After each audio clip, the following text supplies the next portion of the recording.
మా మిత్రుడు అరకపూడి గాంధీ గారు ఈ ప్రాంతానికి ఏం ప్రణాళికలు తీసుకొచ్చినా మా కమిషనర్ గారికి, మా హెచ్ఎండిఏ కమిషనర్కు, మున్సిపల్ కమిషనర్కు, ఎంఏయుడి ప్రిన్సిపల్ సెక్రటరీకి, అదేవిధంగా మెట్రో వాటర్ వర్క్స్ వాళ్ళకు ఆదేశాలు ఇచ్చిన ఈ ప్రాంతానికి అవసరమైన నిధులకు మీరు ఎక్కడ కూడా ఆపాల్సిన అవసరం లేదు.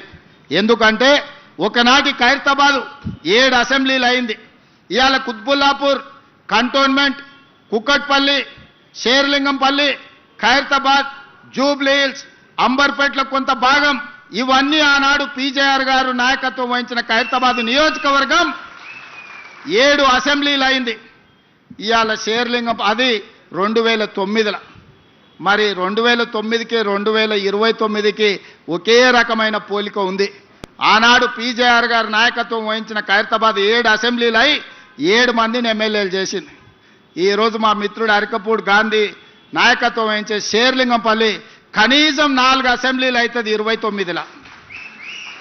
నియోజకవర్గాల పునర్విభజన జరగబోతుంది. నియోజకవర్గాల పునర్విభజన 2029లో జరగబోతుంది. 2009లో ఏ విధంగా అయితే 6-7 మంది కొత్త ఎమ్మెల్యేలను అందించడానికి ఖైరతాబాద్ ఉపయోగపడ్డదో రేపు ఈ షేర్లింగంపల్లి నియోజకవర్గం కూడా ఈరోజు మిత్రుడు అరకపూడి గాంధీ చేస్తున్న అభివృద్ధి మళ్ళా 4-5 ఎమ్మెల్యేలను కొత్తలను తయారు చేయడానికి ఉపయోగపడుతుంది. తప్పకుండా ఈ ప్రాంతాన్ని అభివృద్ధి చేస్తాం. ఆనాడు అన్ని సీట్లను అరకపూడి గాంధీ గెలిపించే బాధ్యత ఆయనదే. ఎందుకంటే ఆయన అడిగిన అన్ని నిధులు ఈరోజు మేము ఇస్తున్నాం. ఈరోజు పీజేఆర్ గారు పేరు పెట్టడానికి కారణం ఉంది. ఆ హైటెక్ సిటీ రావడానికి పీజేఆర్ కారణం. ఈ ప్రాంతం అభివృద్ధి చెందడానికి పీజేఆర్ గారు కారణం. ఈ ప్రాంతంలో లక్షలాది మంది ఇతర ప్రాంతాల నుంచి వచ్చిన వాళ్ళకు ఒక నమ్మకం కలిగించింది పీజేఆర్. అందుకే వారి పేరు పెట్టడం సముచితం అని చెప్పి ఒక గొప్ప నాయకుడిని స్ఫూర్తిగా తీసుకొని ఇవాళ ఈ మన ఫ్లైఓవర్కి పేరు పెట్టుకున్నాం. రేపు పొద్దుగాల షేర్లింగంపల్లిలో జరిగే అభివృద్ధి రాష్ట్రానికి ఆదర్శంగా ఉండాలి. వేదిక మీద ఉన్న మా చాలా మంది నాయకులు ఉన్నారు, యువమిత్రులు ఉన్నారు, ఎమ్మెల్యేలు అవుదామని వాళ్ళందరూ ఆలోచన చేస్తున్నారు. మరి మీ అందరికీ అవకాశాలు రావాలంటే మీరు అరకపూడి గాంధీతో పాటు ఈ అభివృద్ధిలో ఈ వేగాన్ని ముందుకు తీసుకెళ్ళడానికి మీరందరూ కలిసి పనిచేయాలి. చిన్న చిన్న విషయాలు ఎక్కడైనా ఉంటాయి, కుటుంబంలో కూడా కొన్ని భిన్నాభిప్రాయాలు ఉంటాయి. భిన్నాభిప్రాయాలు భేదాభిప్రాయాలు కాదు.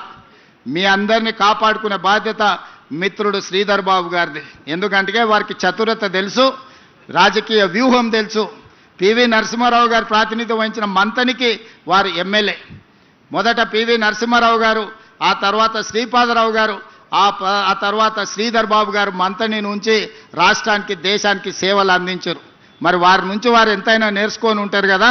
అందుకే రంగారెడ్డి జిల్లాకు వారిని ఇన్ఛార్జ్ మంత్రిగా ఈరోజు నియమించినాం. షేర్లింగంపల్లిలో ఏ సమస్య ఉన్నా మీరు వారి దగ్గరికి వెళ్ళి కూర్చోండి, వారి పరిష్కరిస్తారు. ఈ ప్రాంత అభివృద్ధి నిధుల కోసం ఏమున్నా వారు ఎండార్స్ చేసిందంటే ఒక్క నిమిషం ఆపకుండా మంజూరు చేసే బాధ్యత నాది.